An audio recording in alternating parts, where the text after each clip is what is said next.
오늘 이 시간에는 마태복음 강의 85번째 시간으로 처음보다 끝이라고 하는 주제로 말씀을 배우겠습니다. 본문의 말씀은 마태복음 9장 27절에서 31절까지의 말씀입니다.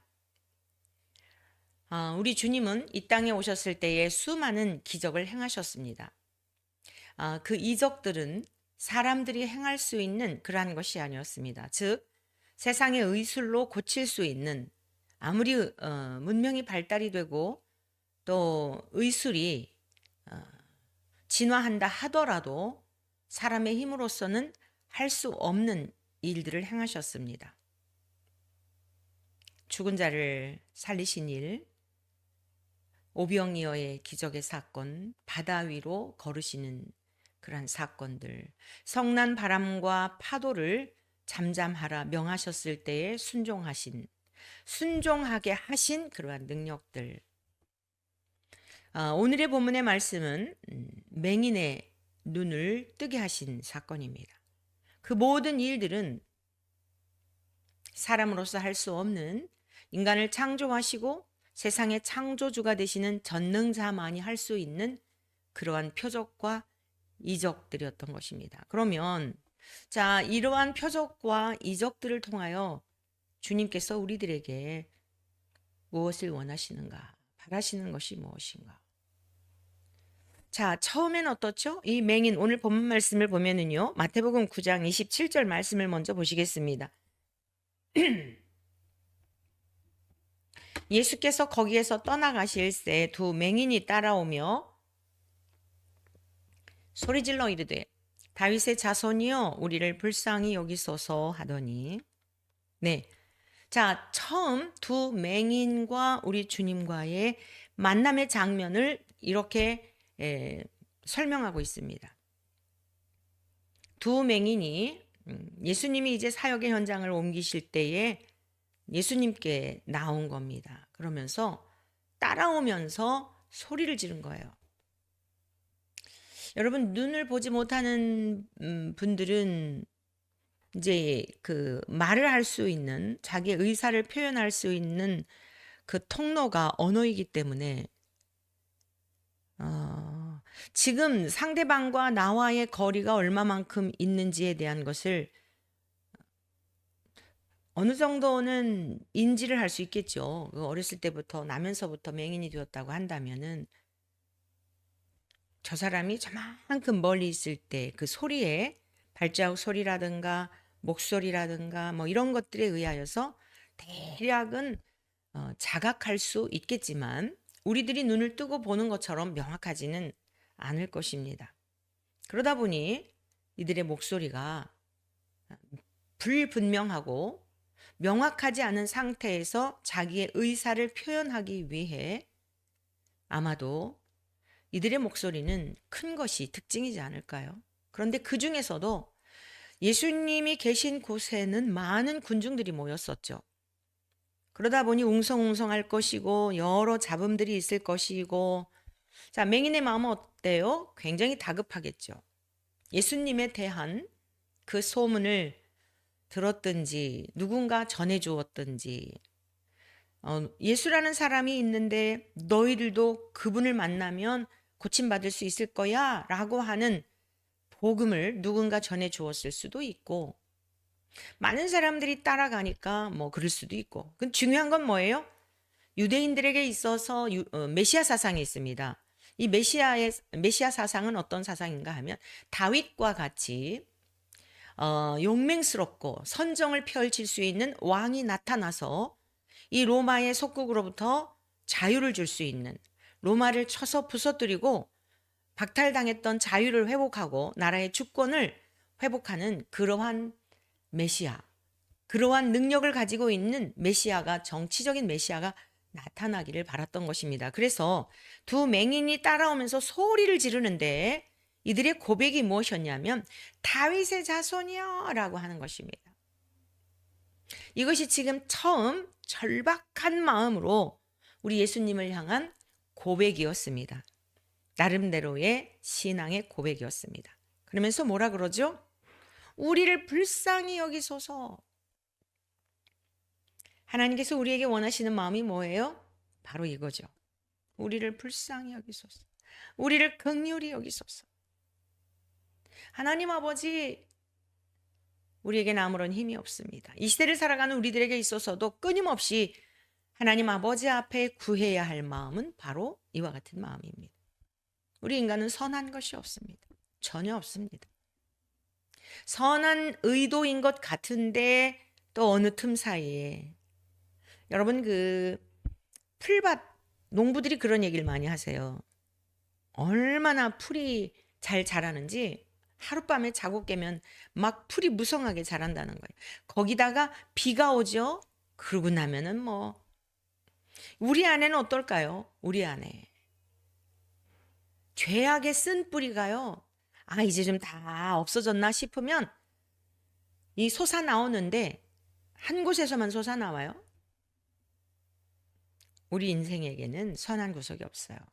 자기 의를 드러내고자 하는 것, 교만, 시기, 질투, 탐욕, 탐심, 악독, 교만, 어리석음, 온갖 것들 헤아릴 수 없을 만큼 우리 안에 죄의 쓴 뿌리가 있습니다. 그러므로 우리는 날마다 주님 앞에 하나님의 자녀가 된 권세를 감격하면서 황송한 마음으로 누리지만 아직도 내 안에 도사리고 있는 어떤 상황만 되면 내 의의를 나타내고 나를 드러내고 교만하고 나보다 좀 뭐한 사람 나타나면 시기하고 질투하고 이 유치하고 비루한 인생일 수밖에 없는, 하나님이 우리를 구원해 주시지 않으면 아주 비루한 인생일 수밖에 없는, 천박한 인생일 수밖에 없는 죄의 성향들이 우리 안에 다 있는 것이에요. 우리가 아침마다 말씀을 배우는 이유가 뭐죠? 말씀은 거울과 같아서 내 영혼의 실상을 바라보며 내 안에 있는 죄의 성향들을 고백하면서 말씀으로 거룩하여지기 위해서요.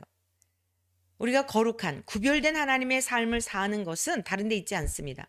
말씀과 기도로 거룩하여짐이니라. 하나님의 뜻은 이것이니 너희의 거룩함이라. 하나님께서 우리에게 원하시는 것은 디모데전서 4장에서 말씀하고 있죠. 거룩함이에요. 근데 어떻게 거룩해요? 하나님의 말씀과 기도로 거룩하여지는 것밖에는 방법이 없습니다. 우리가 기도를 드릴 때 말씀의 거울을 비추어 보면서 아멘입니다, 옳습니다, 그렇습니다 라고 할 뿐 아니라 주님 앞에 나가 기도하는 건 뭐예요? 교제의 시간이잖아요. 맹인들이 예수님께 나아갔던 것처럼 소리질러 다윗의 자손이여 우리를 불쌍히 여기소서. 우리를 도와줄 자가 이 세상에는 없습니다. 의사도 아닙니다. 나를 낳아준 부모님도 아닙니다. 이것은 세상의 사방을 둘러보아도 나의 눈을 뜰게 할 자가 메시아이신 구원자이신 주님밖에는 없습니다. 이 맹인이 바로 저와 여러분들인 것을 기억하셔야 돼요. 성경 공부는 어때요? 아, 이 맹인이 있었는데 이랬구나 라고 하면서 굉장히 이들을 객관적으로 보는 거죠. 그래서 이 사람들이 고침받을 때 이랬군. 예수님은 이렇게 반응하셨군. 그런데 이 맹인에 대한 이러한 스토리를 볼 때에도 이 맹인이 바로 나다라고 하는, 영적으로 바로 눈이 어두워져 있는 나다. 보기는 보는데 아주 시력이 약하여서 멀리 보지 못하고, 보기는 보는데 또 가까이 있는 것밖에는 보지 못하고, 이런 영혼의 상태를 바라보며 기도할 때에는 주여 우리를 불쌍히 여기소서. 이것이 전제되어야 우리 저와 여러분들을 사랑하셔서 우리들의 아버지가 되시는 하나님이 성자 예수님까지 보내주신 그 사랑을 입게 되고 긍휼히 여김을 입게 된다는 것을 기억하셔야 하겠습니다. 그래서 먼저 우리가 첫 번째 처음과 끝이라고 하는 이 주제를 가지고 말씀을 배우면서 어떻게 주님의 긍휼하심과 은혜를 입을 수 있을까, 이들의 고백을 통하여 긍휼히 여기소서라고 하는, 당신은 메시아이지 않습니까? 물론 우리가 지금 생각하고 있는 메시아와는 다른 그런 사상이에요. 하여간 주님 앞에 나왔을 때 불쌍히 여겨달라라고 하는 신앙의 고백을 합니다. 자, 두 번째 우리가 살펴볼 것은 인격적인 예수 그리스도. 자, 9장 28절입니다. 인격적인 예수 그리스도에 대하여 우리가 오늘 말씀을 통해 살펴보도록 합니다. 예수께서 집에 들어가심에 맹인들이 그에게 나오거늘 예수께서 이르시되, 예수님이 질문하신 거예요. 맹인들을 향해 내가 능히 이 일할 줄을 믿느냐? 그러니까 너희들은 지금 나에게 나왔는데 너희들의 눈을 뜨게 할 수 있는 자라고 하는 것을 믿느냐라고 물으시는 거예요. 저와 여러분들이 하나님께 나아가 기도를 드릴 때 무엇인가 요청을 할 때 보면 대부분 그림을 그려놓고 이것 되게 해주세요라고 하는 기도를 드려요. 제가 뭐 이전에 말씀드린 것 같은데 우리가 기도를 드릴 때 조심해야 합니다. 왜냐하면 그림을 그려놓은 것, 내가 원하는 것을 딱 정해놓은 것은 온전치가 않아요. 앞서 말씀드린 대로 우리들의 의도나 우리들의 계획이나 이런 것들은 선하지 않기 때문에 그 안에서 나오는 것도 선한 것일 수가 없어요. 주님을 위한 것이다라고 하면서도 나를 위한 것일 수가 있거든요. 그래서 항상 우리는 주의 나라와 주의 의를, 그의 의를 구해야 돼요. 주님이 옳게 여기시는 것, 주님이 바르다라고 하시는 것, 그것이 무엇인지를 깨닫게 해주세요. 우리의 기도는 그것이 선행되어야 합니다. 내가 이것을 원하오니 이것을 주세요. 이게 아니라 예수님의 기도가 그것이었죠. 고난당하시기 전에. 아버지여, 할 수만 있으면 이 잔을 내게서 옮기시옵소서. 앞으로 당하실 그 극에 달한 고난을 주님은 다 알고 계셨죠. 그렇기 때문에 그 고통 당하실 것을 내다보며 할 수 있거든 이 잔을 내게서 옮기시옵소서. 못하실 일이 뭐가 있어요, 하나님이. 그런데 주님이 그러나 내 뜻대로 마옵시고 아버지의 뜻대로 되기를 원하나이다. 저와 여러분들의 기도도 그러해야 되는 거예요. 많은 사람들은 우리가 어떤 것들을 성취하고 목적하는 바가 이루어지고 그것을 통하여 하나님이 함께 하시는 것으로 증명을 하고 싶고 증명을 보고 싶은 이런 욕구들이 있어요. 하나님께서는 우리들에게 때로 노응답하실 때가 있습니다. 아니, 우리는 미리 예스와 노를 정하지 말고 주의 뜻이 무엇입니까? 주 뜻대로 되어지기를 바랍니다 라고 하는 이러한 믿음으로 나아가야 한다. 주님은 물으세요. 내가 능히 이 일 할 줄을 믿느냐? 너희들의 눈을 뜨게 할 줄을 믿느냐? 라고 물으셨을 때에 주여 그러하오이다. 저와 여러분들이 주님 앞에 나갈 때에 선행되어야 할 것은 인격적이신 예수님은 맹목적이거나 아주 일방적이거나 비인격적이거나 그런 분이 아니세요. 만약에 우리 주님이 비인격적인 분이셨다고 한다면 이 세상에 있는 사람들 다 엄포를 놓으시고 막 천둥 번개를 날마다 꿈속에서 나타나셔가지고 너 나 안 믿으면 죽어 막 이래가면서 여러분 그거 못하시겠어요? 재벌들은 재벌들답게 막 하루아침에 주식값이 폭락을 해가지고 너 나 안 믿으면 너 회사 망해 뭐 이런 거 못하시겠습니까? 예수님이 꿈속에 나타나셔가지고 막 그 유명한 멋있는 유명한 연예인들 막 아주 잘생기고 늘씬날씬한 이런 사람들 나타나가지고 너 나 안 믿으면 네 얼굴 막 뭐 되게 돼 이러고 겁박하시지 못하겠어요? 우리 주님 그런 분 아니에요. 응? 대통령에게 나타나가지고 너 나를 경배하지 않으면 너 막 하루아침에 너 이거 목 잘라버려 너 이 자리에서 나가 뭐 이렇게 못하시겠어요? 그런데 우리 주님은 인격적이세요. 그래서 지금 이렇게 세상이 방자한 거예요. 그러한 중에 저와 여러분들에게 우리 주님을 믿을 수 있는 은혜, 믿어지는 은혜. 여러분 이것을 하나님께서 우리에게 선물하여 주셨다는 것을 정말 빼앗기지 않도록 세상에 금은보화를 준다 하더라도 세상에 천하를 준다 하더라도 주님이 우리에게 주신 이 믿음 빼앗기지 않도록 잘 간직하는 저와 여러분 되시기를 축복합니다. 자 보세요. 이 맹인들은요. 처음에 이들의 지금 신앙의 고백입니다. 그러하외다. 우리가 믿습니다. 주님과 상호 대화를 나누면서 그것이었어요. 지금 오늘 주제가 뭐예요? 처음보다 끝이. 세상 사는 어르신들이 그런 얘기를 합니다. 초년의 복보다 노년의 복이 더 좋은 거다. 우리 어린 시절 정말 잘 살았어요. 공주님처럼 살았어요. 막 발에 땅을 딛지 않고 막 유모의 품에서 뭐 도우미가 있었고 뭐가 있었고. 그런데 지금 어떻다는 거죠? 지금 쓰레기장과 같은 데서 산다고 할 때 무슨 감동이 있을까요? 그러나 어떻죠? 오늘 지만원 박사님 보낸 저 단톡이 있던데 마지막 유서인 것처럼 이렇게 쓰신 글이라고 하면서 길이 나오는 길에 그걸 잠깐 봤기 때문에 다 못 읽었어요.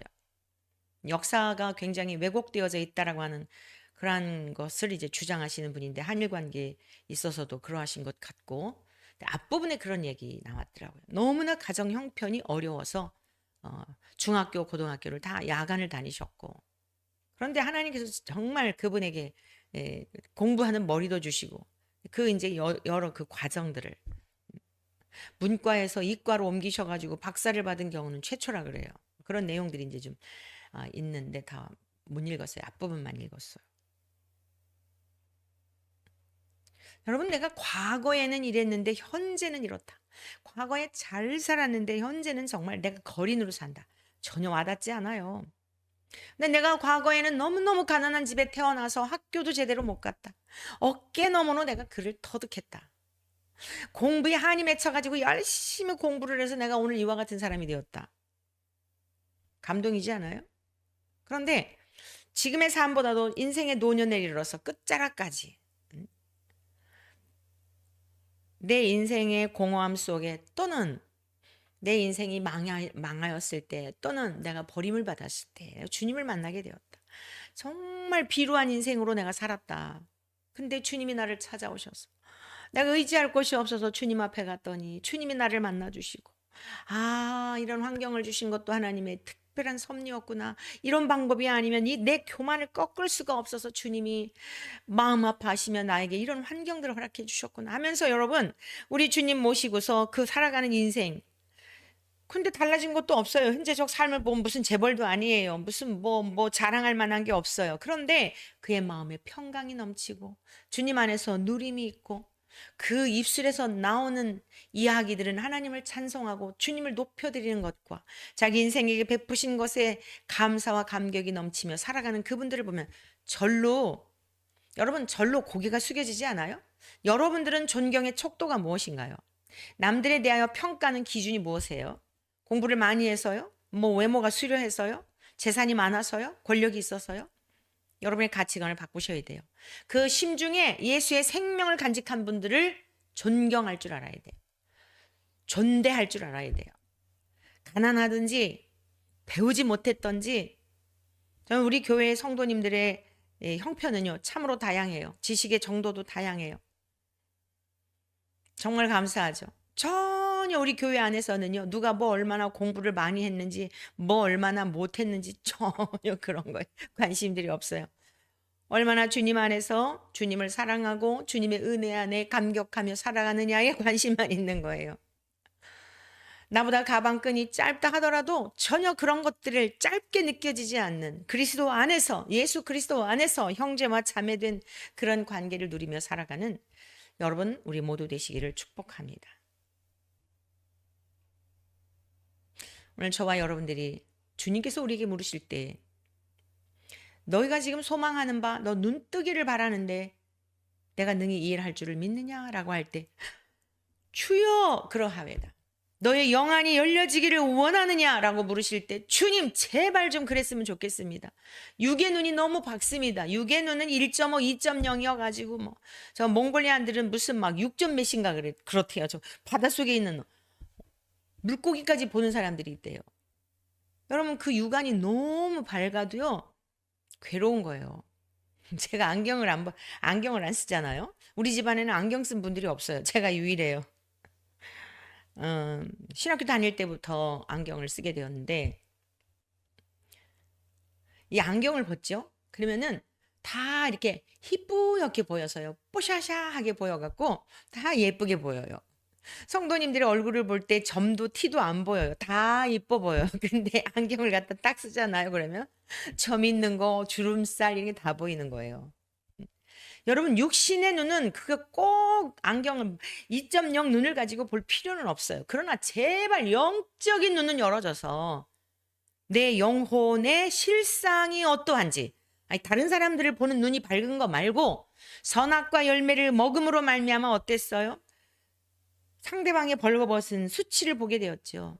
자기의 벌거벗은 모습을 보게 되었죠. 선악과 열매 먹기 전에는 어땠어요?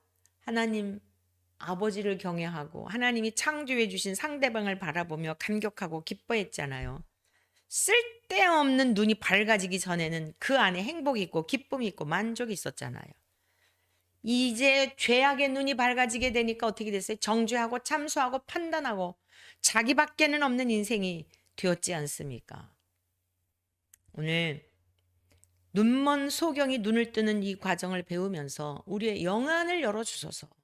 하나님 아버지 제발 세상에 대하여서 그냥 이가 밝은 이 눈은 제발 가려주시고 이제는 보이지 않는 하나님의 나라이지만 보는 것처럼 믿을 수 있는 그 은혜를 주시고 주님의 말씀을 들을 때에 들을 수 있는 음성을 들려주시고 그렇다고 해서 무슨 아무개야 뭐 어디로 가라 뭐 옛날에 어느 목사님이 설교하실 때 그런 얘기 하시더라고요. 부흥 강사님이 설교하시는데 만들어낸 얘기겠죠. 진짜겠어요. 어느 자매가 믿음이 좋은 자매가 있었대요. 그래서 막 열심히 신랑감을 달라고 기도를 하는데 어느 날 계시를 받은 거예요. 동대문역 1번 출구로 나가거라. 그러면 거기에 이 뭐냐 지게 있잖아요. 짐 날르는 그 짐을 날르는 지게꾼이 있을 것이다. 오래전 얘기 80년대. 그때는 이제 요즘처럼 막 퀵 오토바이로 이렇게 그런 자동차로 퀵으로 뭐 자전거로 이러지 않고 옛날에는 이 그 동대문에 가면은 짐꾼들이 이렇게 있었나 봐요. 그래가지고 그 사람을 만나라. 내가 너를 위해서 정해준 신랑감이다. 그랬다는 거예요. 그래가지고 진짜 가니까 있더래요. 그래서 그 사람하고 결혼을 했는데 얼마 살다 보니까 이건 아니다 싶어서 이혼을 했다는 거예요. 말이 돼요. 꾸며낸 얘기겠죠. 하나님은 그런 방법으로 기도 응답하시는 분이 아니다라고 하는 것을 이야기하려고 하셨던 것일 거예요.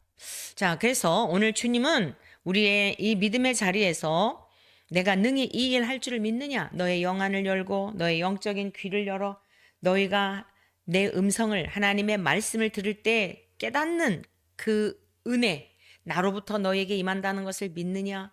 보이지 않는 하나님의 나라를 보는 것처럼 믿으며 보이지 않는 하나님이 항상 나와 함께 하심에 대한 이러한 것을 내가 지금 믿느냐라고 물으실 때 뭐라고 대답하시겠습니까? 주여 믿나이다. 그럼 우리는 어떻게 살아야 되죠? 항상 주님이 보고 계시는 것처럼 살아야죠. 주님이 내 음성을 듣고 주님이 내 모든 것들을 살피고 계시는 것을 믿음으로 살아야 합니다. 그렇지 않은 건 다 가짜예요. 내가 지금 여기서 하는 말을 다른 곳에 가서도 할 수 있는 말만 해야 되는 거예요. 내가 단톡방에다가 글을 올렸다면 그 사람이 이 누구에 대한 글을 볼지라도 이간질했다고 생각할 것이 아니라 이 글이 그 사람에게 전달될 것을 생각하고 글도 올리고 말도 하고 해야 하는 것입니다. 우리 그리스도인들은 삶의 방식을 바꿔야 돼요. 그렇지 않은 건 전부. 그리고서는 그 당사자를 만났을 때에 가식을 떨고 해거리고 칭찬을 하고 여러분 사람도 알지만요. 하나님이 비웃으시리로다.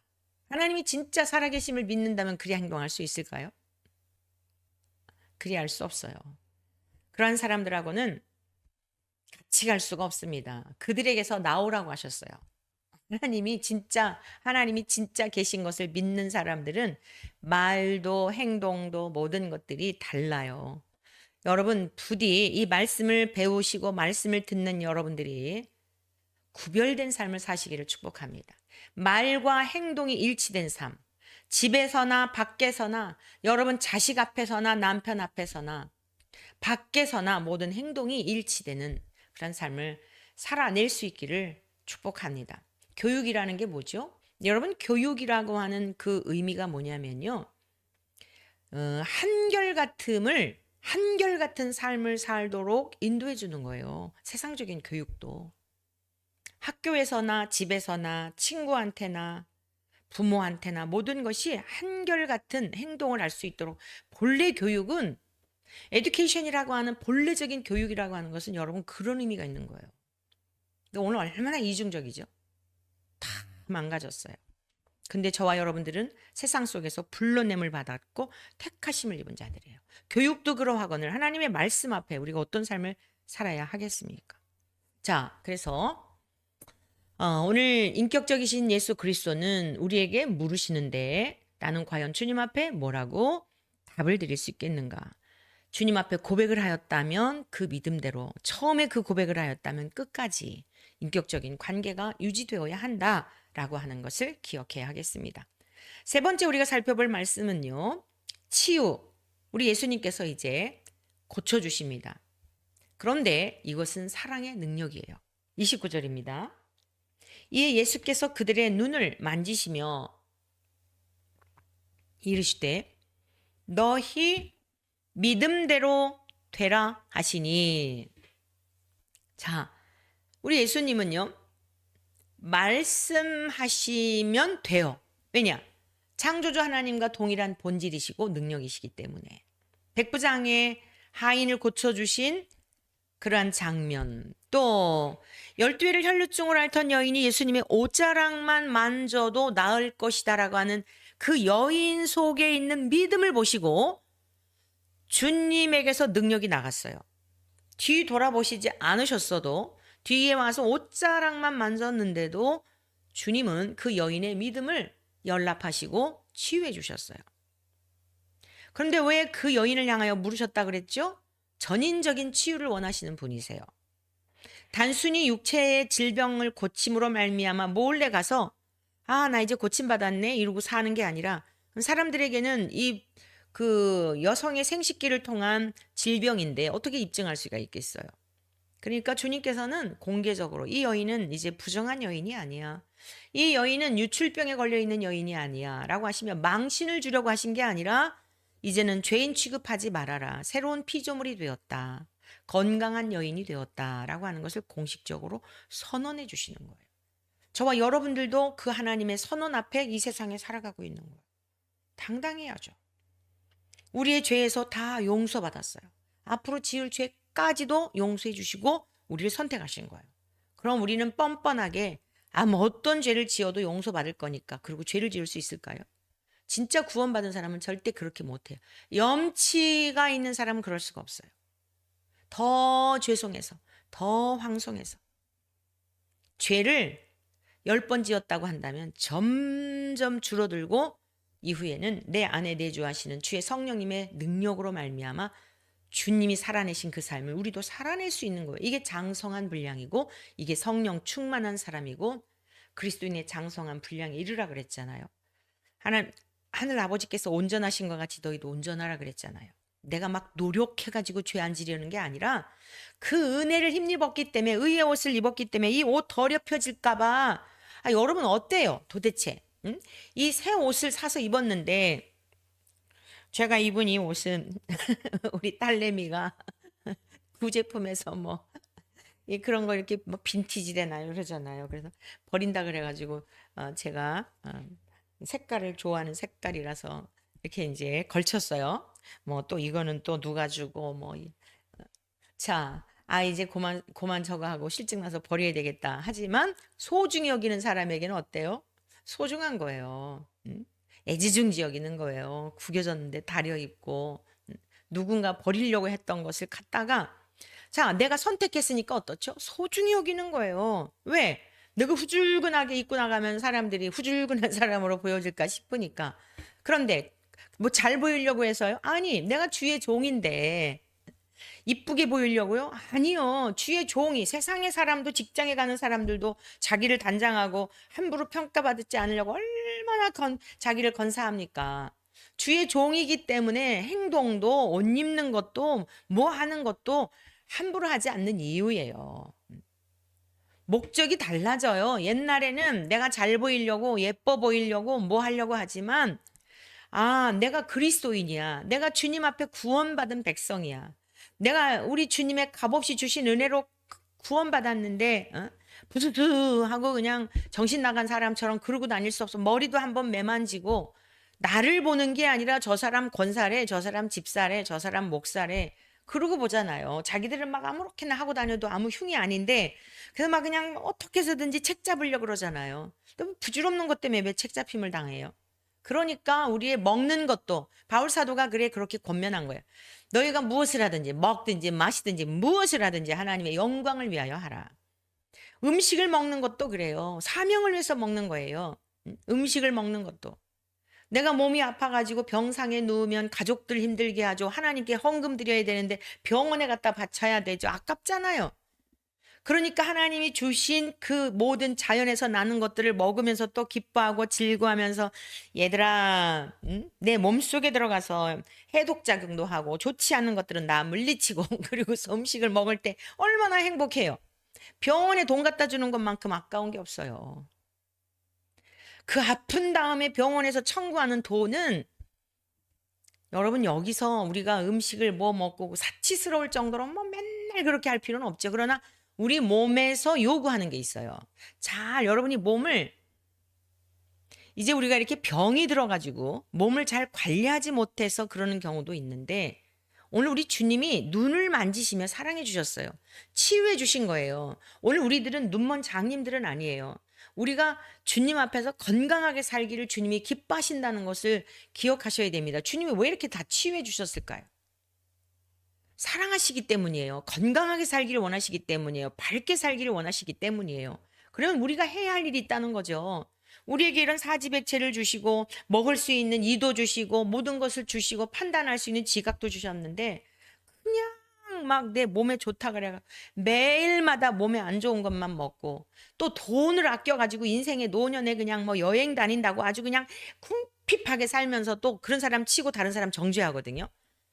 자기가 또 누리지 못하는 사람은요, 다른 사람 정죄해요. 그냥 구두쇠처럼 그냥 그래 놓으면서 저 사람은 뭐 또 없으면서 저렇게 어쩌니. 그럴 필요 하나도 없습니다. 각자의 믿음대로 사는 거예요.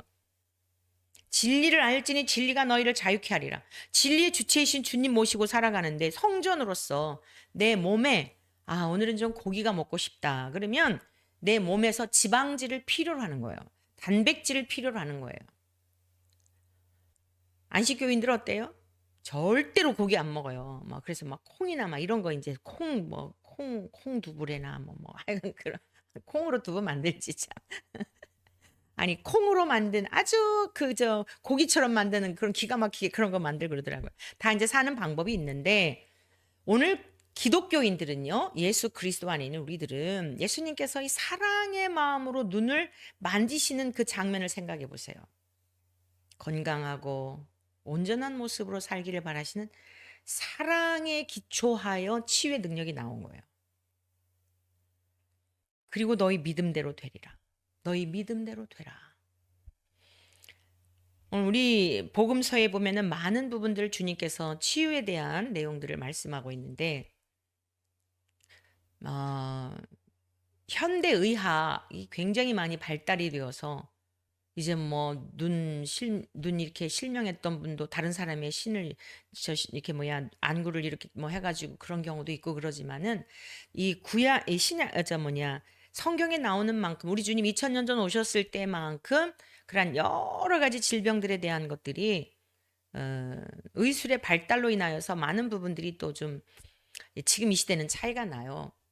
근데 그리스도인이 이런 육체에 대한 것을 자학해서도 안 되고요. 너무 청상을 떨면서 진짜 없어서 뭐 그건 어쩔 수 없어요. 근데 막 구두쇠처럼 모아가지고 그냥 인생의 노년을 즐기기 위해서 막 먹는 것도 아껴가면서 그리고는 그냥 온갖 또 질병을 알아가지고 그냥 약은 약대로 먹고 하는 이런 삶의 태도 같은 것은 좀 바꿀 필요가 있는 거예요. 오늘이라고 하는 이 날을 주신 거예요. 오늘이라고 하는 이 날. 이것만이 우리에게 주신 날이지 엄밀한 의미에서 조금 후의 시간도 조금 후의 분초도 우리 것이 아니에요. 오늘 지금 이 시간 모든 범사에 주님이 주신 것임을 기억하면서 영혼육 전 존재적으로 우리 주님이 치유해 주실 때 눈을 만지시는 그 따뜻한 사랑의 마음 강건하기를 바라는 이 마음 이것이 눈먼 소경을 뜨게 하신 것만이 아니라 오늘을 살아가는 영적인 눈이 어두워가지고 그냥 전전긍긍하는 우리들에게도 주님께서 딸아 아들아 그렇게 옹색하게 그러고 살지 말고 믿음의 눈을 열어서 모든 만물의 주권자이고 모든 것의 소유주가 너희 아버지 나인 것을 믿음으로 볼 것을 보는 아버지를 신뢰하는 아버지를 의지하는 너의 생명의 주권도 하나님께 있는 그 믿음으로 살아가야 되지 않겠냐. 내 믿음대로 되라 하시면서 주님이 따뜻한 그 손, 베드로의 장모의 손을 어루만져 주신 전 존재적으로 사랑이신 우리 주님의 그 손길이 즉시로 치유되게 하는 능력이 되지 않았습니까? 치유는 사랑을 통해 일어나요. 저도 그런 경험을 해보았는데요. 치유가 많이 일어났죠. 저 자신에게도 그렇고. 저도 웬만하면은 약을 거의 안 먹어요. 어제는 좀 두통이 1년에 어떤 일들이 좀 있었어요. 그 일은 주님께 계속 여쭙는 일이기 때문에 저에게 받는 어떤 스트레스라고 하는 것은 분별하기 위한, 주님께 여쭙고 분별하기 위한 것이지 사람들이 저에게 어떻게 하기 때문에 그러는 것은 아니에요. 그 주님께 여쭙는 그 시간들이 이제 잠이 주님 뜻이 무엇인가요? 명쾌하지 않을 때가 있거든요. 그럴 때 이제 여쭙죠. 그래서 좀 혈압이 있나 하고 병원에 가서 그 집 앞에 폐병원이 있기 때문에 재봤더니 한 140일 정도 나가더라고요. 이제 제가 어떤 것들을 딱 정리하고 나니까 머리도 상쾌해지고 괜찮아졌어요. 너무 유치하고 국가에서 지금 나라에서 이루어지고 있는 그런 일들을 제가 속해 있던 어떤 공동체에서 똑같은 그런 아주 비루한 인생들의 모습을 보면서 내가 이곳에 더 이상 있어야 할 이유가 있을까? 너무 수치스러워서 어느 공동체라고 말할 수는 없고요. 너무나 비루한 인생들의 모습을 보았어요. 지금 나라에서 일어나고 있는 똑같은 모습이 여기 옮겨놓은 것 같더라고요. 그래도 제가 속한 여기만큼은 정말 순수한 마음으로 섬기고 진짜 순수한 마음으로 그러지 않을까 그랬는데 더 간교하고 더 교묘하고 더 유치하고 아, 고린도후서 6장의 말씀, 너는 그들에게서 나오라라고 하는, 빛과 어둠이 어찌 함께할 수 있으며 그들에겐 예수의 생명이 없어요. 목사여도 아니에요. 네, 무슨 학교에 무슨 장에 모였더라도 아니에요. 가짜들이죠. 열매를 보아한다 그랬거든요. 열매를 보아. 그들의 열매를 보아하는 거예요. 명예요, 권력력, 자기가 원했던 거 이루어지지 않으니까 악감을 품고 험담을 하고 그건 감추고 누구를 위한 것처럼 제 앞에서는 막 또 아첨을 떨고 주님도 하시고 다 알죠. 그런 자들과 그 에너지를 소모하고 시간을 뺄 이유가 없어요. 갈 길이 뭔데. 아, 제가 우리 둘째 딸 아이가 태어난 지 한 6개월쯤 되었을까요?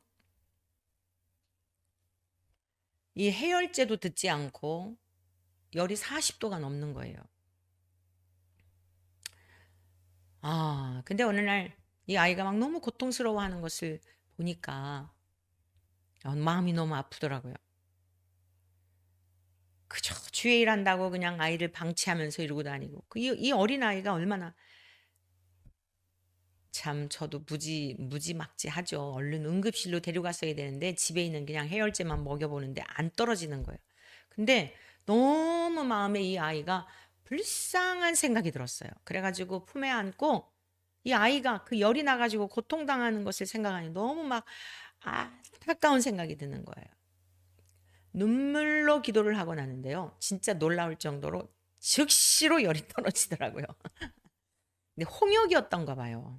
근데 홍역 주사도 안 맞았어요. 어린 시절 지금 35인데 여기 상책이나 여기 계단에서 이렇게 어떤 또 교가정 장례난 교가정 살피다가 아이가 또 잠깐 그런 사이에 16반을 꺼내는 그런 일이 있었지만은 네, 그냥 정말 사랑의 마음으로 이런 말씀들이 전 너무 와닿아요. 경험했기 때문에. 그 주님이 눈먼 그 자를 우리 어머니가 우리들을 그렇게 키우셨고요. 아프면 그냥 안고 기도해주면 하룻밤 자고 나면 다 나았어요. 우리 오남매 병원 간 사람 없어요, 어린 시절.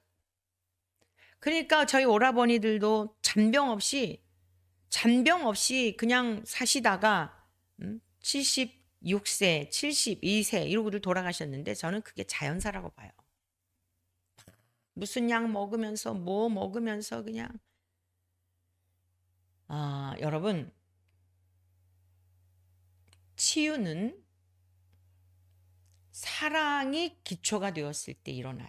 그러니까 여러분들도 가족들이 이렇게 자녀들이나 손주들이나 아프고 그럴 때 우선 병원으로 쪼르르 가는 것보다 아사라고 하는 왕은 발에 병이 들었었거든요. 근데 하나님을 구하지 않고 의원을 찾은 것 때문에 죽임을 당해요. 너무 세상을 의존하는 것을 싫어하세요.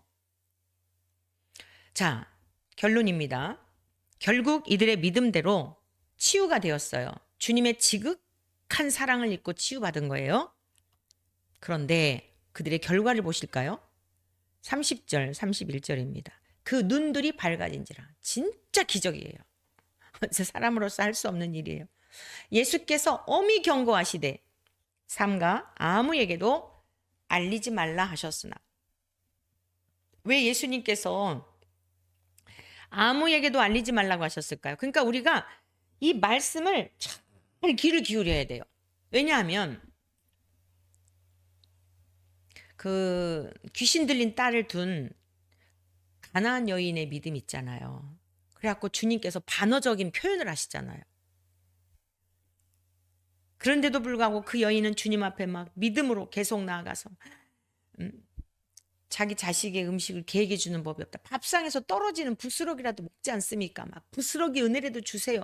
그 주님께서 진짜 이 여인을 그렇게 막 야멸차게 박대하신 거 아니에요. 그 믿음을 보시고자 하셨던 거죠. 그런 경우에는. 근데 오늘 말씀을 보면 우리가 오해할 수 있어요. 그래서 캐톨릭의 이 학자들은요.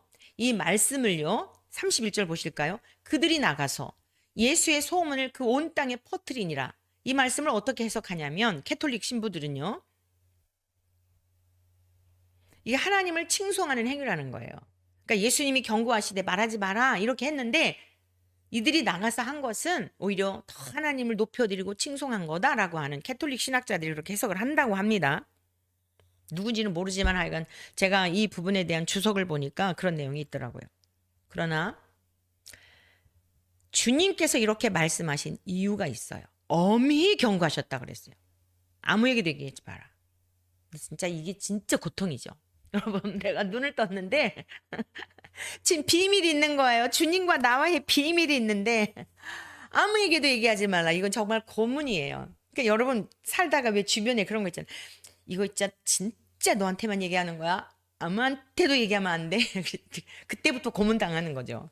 그러면 또 다른 사람한테 이제 친한 순서대로 여보 이거 있지 아무개가 이랬는데 진짜 얘기하면 안 돼. 당신만 알고 있어.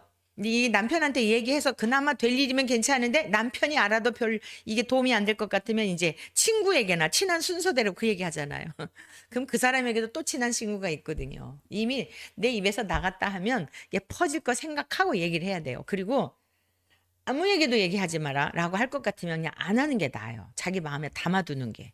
보니까 그렇더라고요. 왜? 그 사람을 괴롭게 하는 거더라고요. 그리고 지키지 못할 약속을 괜히 이 사람한테 옮겨 놓는 거예요. 자, 보세요. 지금 우리 주님이요.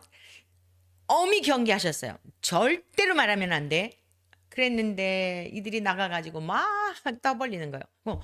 왜 주님께서 그렇게 하지 말라고 하셨을까? 아직 주님께서 자신을 드러내실 때가 아니기 때문에 주님의 시간표가 있어요. 우리가 생각하는 시간표가 있고 이들이 일정 기간 침묵했다 하더라도 나중에는 자연스럽게 나도 그분에게 고침을 받았는데 그분이 말씀하시지 말라고 하여 내가 침묵했었으나 나의 눈을 떼어주신 분이다. 언젠가는 반드시 할 때가 와요. 기회를 주신다고요. 그때까지 못 참은 거죠. 제자들은 어땠어요? 못 알아들었어요. 나중에서야 깨닫고 그것을 전하는 증인이 되지 않습니까? 결론입니다. 예수님의 사역의 방해꾼이 된 거예요. 처음에는 어땠어요? 정말 절절한 믿음을 가지고 주님 앞에 가서 절대적인 가난한 마음으로 긍휼히 여겨주세요 라고 하면서 고침받았는데 결과가 뭐예요? 주님의 사역에 방해를 받게 하는 방해꾼의 역할을 했다는 거죠. 우리가 주님의 어떤 은혜를 입고 고침을 받고 기적을 경험하고 대단한 거죠. 특별한 은혜를 입은 거죠. 그 다음이 중요한 거예요. 우리가 주님께 부르심을 받고 구원을 받고 영생을 얻고 그때부터 중요한 거예요.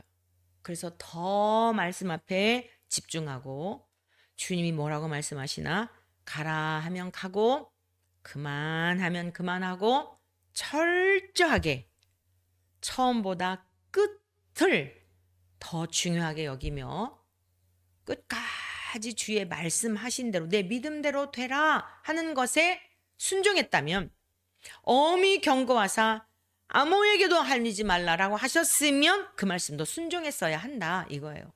네, 자기의 필요를 위해서는 순종했으나 주님께서 명하신 말씀, 진짜 중요한 말씀, 주님을 위해서 침묵해야 할 때 침묵하지 못함으로 거침이 되는 이러한 자들이 된 모습을 보면서 오늘을 살아가는 우리들에게 주님께서 무엇을 원하실까?